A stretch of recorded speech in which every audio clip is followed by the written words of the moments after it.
Hello friends, मैं अभी मौर्य आप लोगों का एक बार पुनः स्वागत करता हूं अपने इस YouTube फैमिली में। इस क्लास में आज जो हम अध्ययन करेंगे वो अध्ययन करने वाले हैं 25 सितंबर के इतिहास पे। ठीक है, तो इससे पहले की जो भी सारी क्लासें हो चुकी हैं उन सारे क्लासों का लिंक नीचे डिस्क्रिप्शन में दिया गया है, वहां से जाकर के आप उन सारी क्लासों को अटेंड कर लीजिएगा एंड तत्पश्चात आकर के इस क्लास में विजिट कीजिएगा। ठीक है, तो देखते हैं आज 25 सितंबर के इतिहास में जो कि हमारी घटनाएं घटित हुई, जो कि देश दुनिया से जुड़ी हुई ऐसी तमाम घटनाएं होंगी जो कि हमेशा और हमेशा के लिए इतिहास इसका साक्षी बन करके रह गया। बात करते हैं 25 सितंबर में।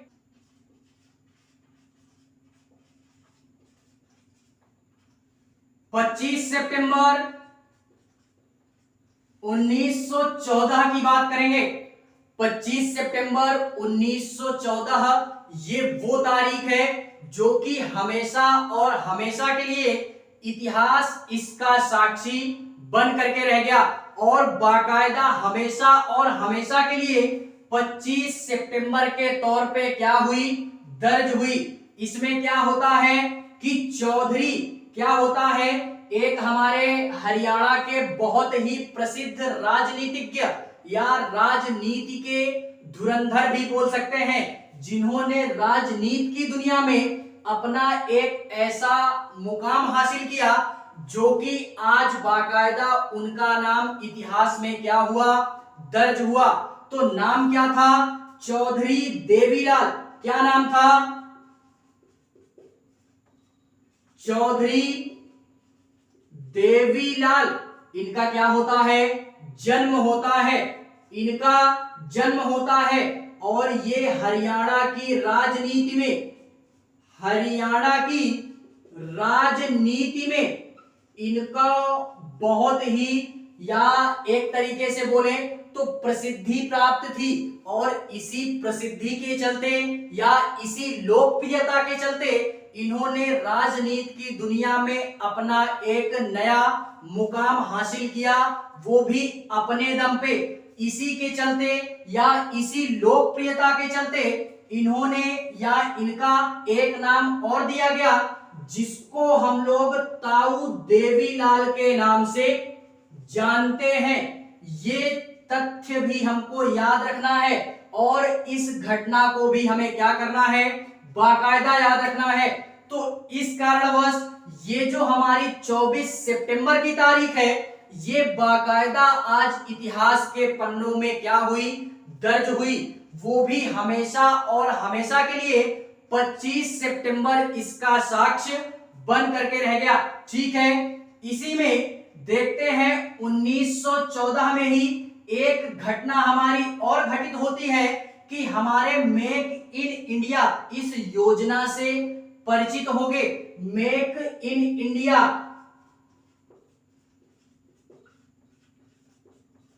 मेक इन इंडिया की क्या होती है, शुरुआत होती है। मेक इन इंडिया की शुरुआत होती है।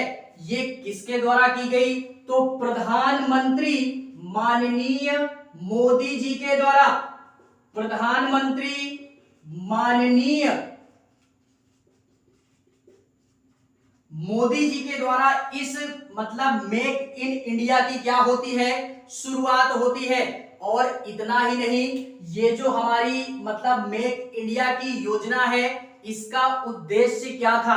तो बेसिकली इसका जो उद्देश्य था वो एक ही उद्देश्य था कि इंडिया में निवेश को बढ़ावा दिया जा सके या जो भी अभिनव या आधुनिक जो प्रयोग हैं उद्यम से रिलेटेड या इंडस्ट्रियों से रिलेटेड उसको बढ़ावा मिल सके, या जो भी हमारे निर्माण कार्य हैं या निर्माण की दुनिया में जो भी निर्माण कार्य होने हैं उनको बढ़ावा दिया जा सके, या जो भी हमारी नई नई संरचनाएं हैं जिससे देश का विकास हो सके तो इस तरह के उद्देश्यों के साथ में इस मेक इन इंडिया की क्या होती है, शुरुआत होती है। बेसिकली नाम से ही पता चल रहा है मेक इन इंडिया, ठीक है।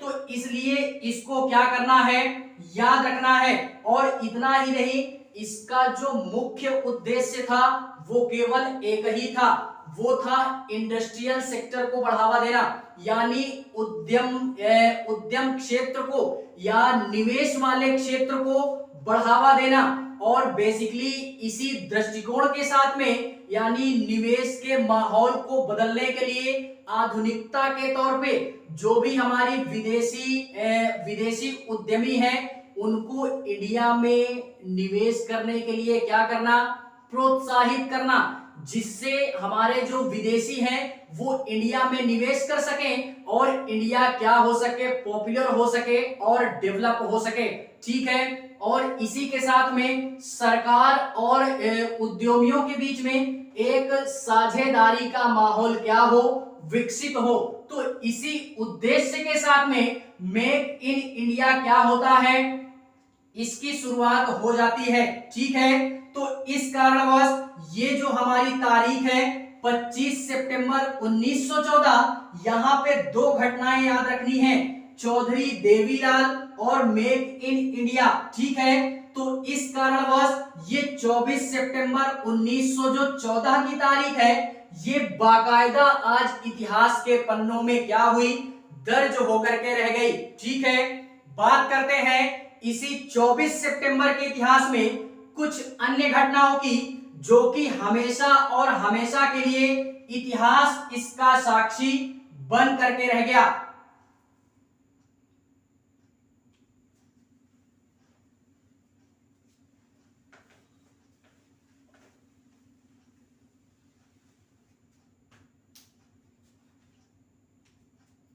देखते हैं इसी में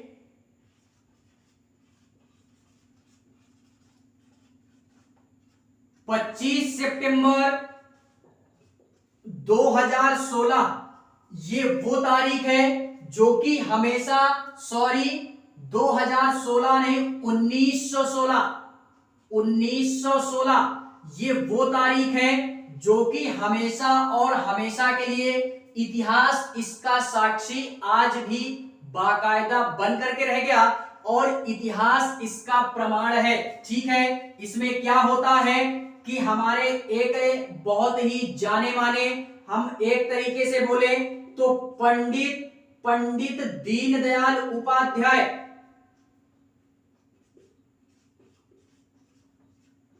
पंडित दीनदयाल उपाध्याय, इनका क्या होता है, जन्म होता है। इनका जन्म होता है कहां पे, उत्तर प्रदेश के मथुरा जिले में, मथुरा जिले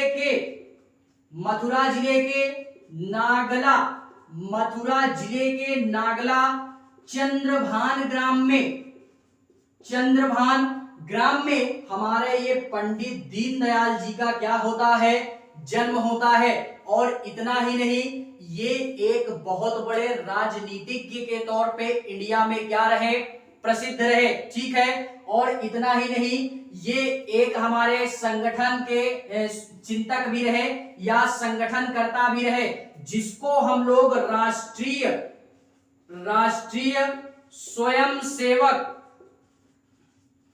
संघ के नाम से जानते हैं। ये इसके चिंतक भी रहे, ये एक प्रकार की पार्टी है और ये इसमें के क्या थे, संगठनकर्ता भी थे, क्या थे, संगठनकर्ता। और इतना ही नहीं, इसके अलावा यार भारतीय जन संघ के ये अध्यक्ष भी थे, पंडित दीनदयाल भारतीय जन संघ के अध्यक्ष भी थे, ठीक है। तो इसको भी हमको क्या करना है, याद रखना है। और इतना ही नहीं, इन्होंने एक तरीके से बोले तो जो भी हमारे सनातन धर्म की विचारधारा है युगानुकूल करने के लिए या युग के अनुसार जब ये थे अपने टाइम पे, तो तो जो भी हमारी सनातन विचारधारा है उसको देखते हुए, या एक तरीके से बोले एकात्मक मानव विचारधारा, इन सारे विचारधाराओं को देखते हुए या इनको जोड़ते हुए इनको, इनके नाम को इस सूची में अग्रणी स्तर पे क्या किया जाता है, जोड़ा जाता है। ठीक है, और इन सब के पश्चात यार मतलब इनको राजनीति में तो रुचि थी ही, राजनीति के साथ साथ इनको साहित्य में भी बहुत ही बेहतर तरीके से जाना जाता है, जो कि साहित्य में इन्होंने हिंदी और अंग्रेजी में, हिंदी में भी और अंग्रेजी में भी, हिंदी और अंग्रेजी में भी यार इन्होंने अपने साहित्य की जो भी कलम की एक तरीके से बोले कलम का जो जादू था वो साहित्य के माध्यम से उकेर करके रख दिया हिंदी और अंग्रेजी में। और इनकी ऐसी तमाम पत्र पत्रिकाएं मार्केट में क्या है, अवेलेबल है। पत्र पत्रिकाएं मार्केट में अवेलेबल है साहित्य के रूप में। ठीक है, तो इस कारणवश ये जो 25 सितंबर की तारीख है ये बाकायदा आज इतिहास के पन्नों में क्या हुई, हमेशा और हमेशा के लिए दर्ज होकर के रह गई, जिसका साक्षी बाकायदा 25 सितंबर की क्या है, तारीख है। बात करते हैं इसी 25 सितंबर में कुछ अन्य घटनाओं की, जो कि हमेशा और हमेशा के लिए 25 सितंबर इसका साक्ष्य बन करके रह गया।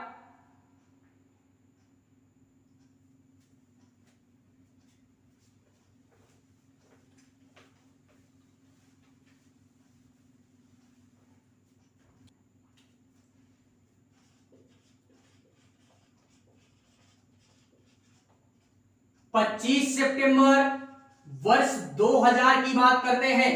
ये 25 सितंबर वर्ष 2000 ये वो तारीख है जो कि बाकायदा इतिहास के पन्नों में आज क्या हुई, दर्ज हुई अपनी एक अलग पहचान के साथ में।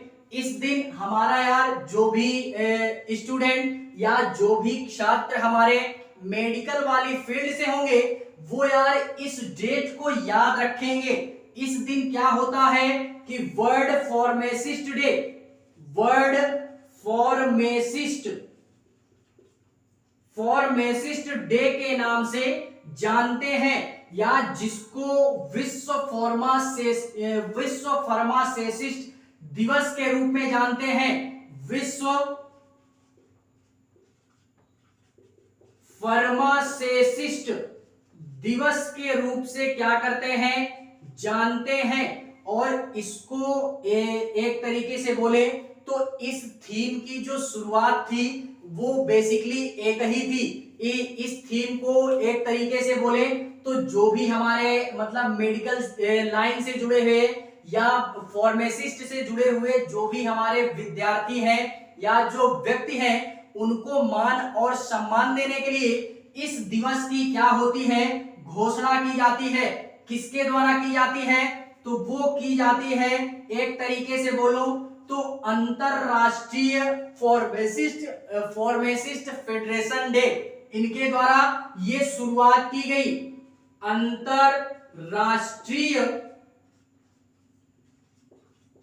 फार्मासिस्ट फेडरेशन डे, इनके द्वारा क्या किया गया, शुरुआत किया गया। और शुरुआत किया गया कब किया गया, तो ये किया गया 2000 में। कहां से किया गया, तो ये किया गया हमारा एक स्थान पड़ता है अफगानिस्तान में, जिसको हम लोग इस्तानबुल के नाम से भी जानते हैं। इस्तानबुल के नाम से जानते हैं। यहां पे एक सम्मेलन होता है, इस्तानबुल में एक हमारा सम्मेलन होता है। इस सम्मेलन में ये घोषणा की गई कि आज से यानी 25 सितंबर से हम वर्ल्ड फार्मासिस्ट डे क्या करेंगे, मनाएंगे। ठीक है, तो इस कारणवश ये जो हमारी तारीख है ये बाकायदा आज इतिहास के पन्नों में 24 तारीख के रूप में ये दर्ज होकर के रह गई।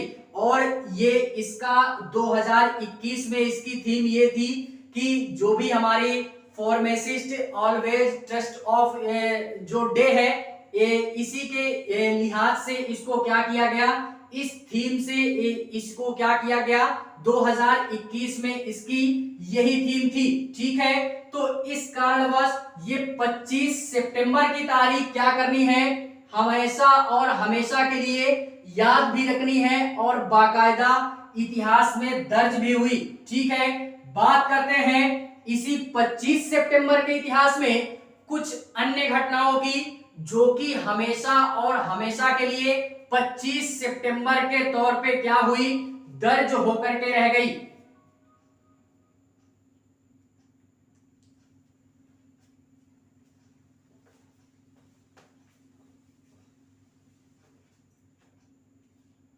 देखते हैं इसी में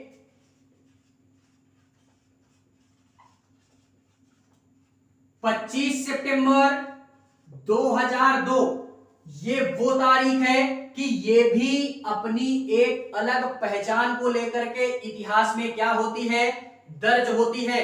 वो भी हमेशा और हमेशा के लिए क्या होता है कि हमारे एक जाने माने रॉकेट साइंटिस्ट, जिनको हम लोग प्रोफेसर क्या बोलते हैं, प्रोफेसर धवन के नाम से क्या करते हैं, जानते हैं, इनका क्या होता है, जन्म होता है, इनका निधन होता है, प्रोफेसर धवन का निधन होता है।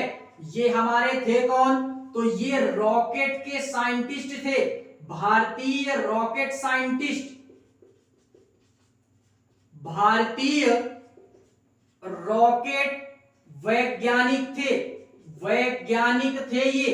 ठीक है, तो इस कारणवश ये जो हमारी तारीख है ये बाकायदा 24 सितंबर के तौर पे क्या हुई, आज दर्ज हुई। और इतना ही नहीं, ये यार इसरो के, जिसको भारतीय अंतरिक्ष अनुसंधान संगठन के नाम से जानते हैं, ये उसके अध्यक्ष भी थे। किसके जगह पे अध्यक्ष बने, कब बने, 1972 में। 1972 में ये यार भारतीय अंतरिक्ष अनुसंधान संगठन, जिसको हम लोग इसरो के नाम से जानते हैं, उसके ये अध्यक्ष भी रह चुके हैं। और किसकी जगह पे, तो भारतीय अंतरिक्ष जो भी हमारा कार्यक्रम था उसके जो जनक थे वो कौन थे, विक्रम साराभाई। विक्रम साराभाई, इन्हीं के जगह पे इन्होंने क्या किया यार, ये अध्यक्ष पद को संभाला। और इतना ही नहीं, इसी लोकप्रियता के चलते बेंगलुरु में जो स्थित हमारा सतीश धवन स्पेस सेंटर है, वहां पे ये यार एक तरीके से बोले तो भारतीय विज्ञानी संस्था के लोकप्रिय प्रोफेसर के नाम से इनको क्या किया जाता है, जाना जाता है। और इतना ही नहीं, 2002 में जब इनकी मृत्यु होती है तो इनके मृत्यु के पश्चात में जो भी हमारा भारतीय एक तरीके से बोले भारतीय अंतरिक्ष जो प्रमोशन केंद्र है, जहां से सैटेलाइट वगैरह लॉन्च की जाती है, उसका नाम बदल करके सतीश धवन अंतरिक्ष केंद्र रख दिया गया। सतीश, इन्हीं के नाम पे सतीश धवन स्पेस सेंटर कर दिया गया, स्पेस सेंटर नाम रख दिया गया इनकी मृत्यु के पश्चात में। ठीक है, तो इस कारणवश ये जो हमारी तारीख है ये भी बाकायदा अपनी एक अलग पहचान के साथ में 25 सितंबर के तौर पे क्या हुई, हमेशा और हमेशा के लिए दर्ज होकर के रह गई। ठीक है, तो ये थी हमारी कुछ ऐसी घटनाएं जो कि देश दुनिया से जुड़ी हुई ऐसी घटनाएं थी जो कि बेहद और बेहद महत्वपूर्ण थी। ठीक है, तो फिलहाल में इस क्लास में आज के लिए बस इतना ही। मिलते हैं किसी नए दिन के इतिहास पे। अगर क्लास अच्छी लगे तो लाइक करें, कमेंट करें और हाँ, चैनल को सब्सक्राइब जरूर करें। बाकी मिलते हैं इसी इतिहास के पन्नों की श्रृंखला में किसी नए दिन के इतिहास पे। तब तक के लिए जय हिंद।